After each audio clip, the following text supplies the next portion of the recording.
সুস্থতা বা বিপদে পড়লে এখানে আসলে সেই মনোবাসনাটা পূর্ণ হয়ে যায়।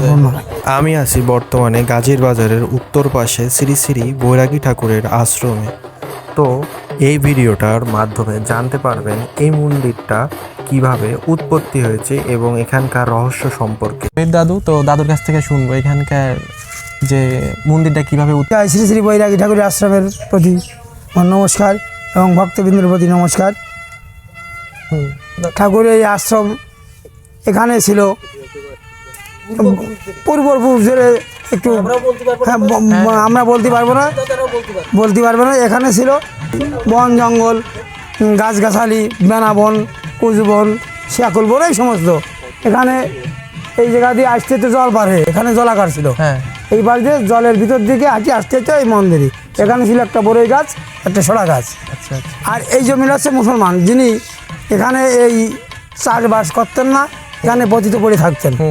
এখন এই বৈরাগী ঠাকুর একদিন যে কোনো এক ব্যক্তি হয়তো স্বপ্নে দেখাইছে যে আমি অমুক জায়গায় আছি, তুই আমার একটু সেবা যত্ন কর, আমার এখানে একটু দুধ কলা বাতাসা দে, আস্তে আস্তে তুই ভালো হয়ে যেতে পারবি।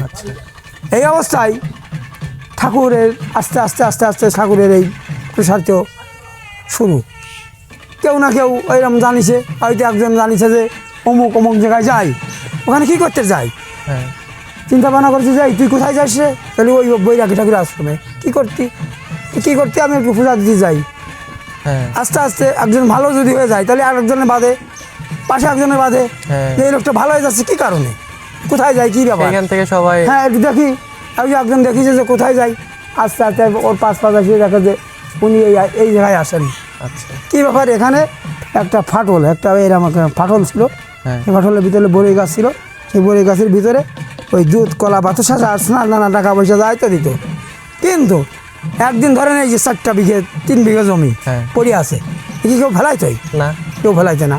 এটা আমার ঠাকুর দাদা বা বাপ কাকারে যে কাকারা আছে এনাদের মুখে শোনা, যে এই জমিটা তিনি বললো যে আমি চাষে যাব।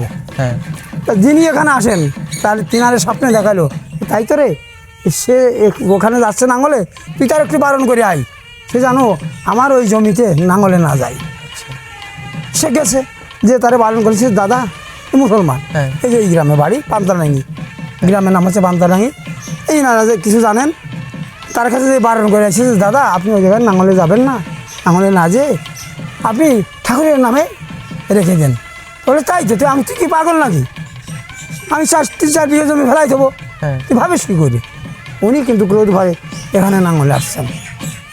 আসে নাঙ্গল জুড়ে দিয়ে 1 পাক 2 পাক 2.5 পাকের মাথায় এই জায়গায় যে দাঁড়াইছে নাঙ্গল, দাঁড়াই নাঙ্গল ওখানে দেখে কি ওনার বাড়ি আগুন ধরে গেছে। তখন ওই নাঙ্গল করে ফেলাইছে, তোর বাড়ি যে দেখেছে কিছু না, তখন আবার সেখানে এখানে আসে দেখে কি ওর গরু 4টে মারা গেছে। তখন ও চিন্তা করলো যেটা মানে গরু মারা গেল, এখানে কিন্তু একটা বিল, এটা জলা মাছ থাকতো তখন। এই যে আপা কাটা আছে, আপায় যে সে তখন ছিল ডুমো গামছা লুঙ্গি, ওই গালায় মানে পরে এবং গামছা ঘাড়ে দিয়ে উনি আসে ওই নাঙ্গল টাঙ্গল চষতেন। ওই সেই অবস্থায় উনি ওখানে যে স্নান করে পরে ধরে ঠাকুরের কাছে আছে, ঠাকুর আমি ভুল করেছি, তোমার চরণে জানাচ্ছি যে ঠাকুর আমার এই গরু যদি বেঁচে যায়, আমি এই জমিতে আর জীবনে চাষ করবো না এবং এই চাষে আসবো না, আমি তোমার নামে দান করে দিয়ে গেলাম। এই হইতে সে দান করে দিয়ে গেল। তারপরে আস্তে আস্তে হ্যাঁ আস্তে আস্তে ওই লোকজন আসা দিল, আস্তে আস্তে জাগ্রত হয়ে গেল। তারপরে কিছুদিন ওই যে দেখেন ওই যে 1800 সালে ওই যে কত 27/12/11 ইংরেজি এত তারিখে প্রতিষ্ঠিত হয় আর কি, এই মন্দির হলো, এই আপনার বৈরাগী ঠাকুরের আশ্রম হলো, এই শিব মন্দির হলো, কালী মন্দির হলো। পরে ওই রাধা গোবিন্দ মন্দির আজ 2 বছর উদ্বোধন করা হয়েছে। আপনি এখানে কত বছর ধরে আছেন? আমি এই 4 বছর আছি। 4 বছর। 4টা আমি এখানে আছি। এর আগে একজন ছিল, সে চলে গেছে আমার গ্রামে, তারপরে আমি সে চলে যাওয়ার পর আমি এখানে শুনছি সম্মিলন হয়। প্রতি ডিসেম্বর মাসের মানে 24 তারিখে সম্মিলন হয়।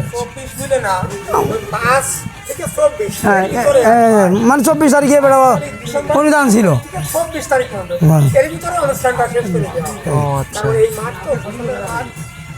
এই আবাদ ফসল উঠে গেলে মানে এই আবাদ না, আপনার এই আবাদে যেই মানে এই আষাঢ়ি আবার দুটো গেলে এখানে অনুষ্ঠান হয়, আমি বুঝতে পারছি। সম্মিলন হয়। ওনারা থেকে আমার এই দাঁড়ান দাঁড়ান, আশ্রম মালিক, আচ্ছা আপনাকে বলেন, আপনি বলেন। আমার এই আশ্রম মালিক উনি আমরা দুইজন মিলে একটা টিনের ঘর তৈরি করে দিই আচ্ছা, সর্বপ্রথম। হ্যাঁ 13 ক্যান টিন দিয়ে এই ঘরটা তৈরি করি। তখন বছরখানেক পরেই কালবৈশাখী ঝড়ে ওই ঘরটা উড়িয়ে চলে যায়।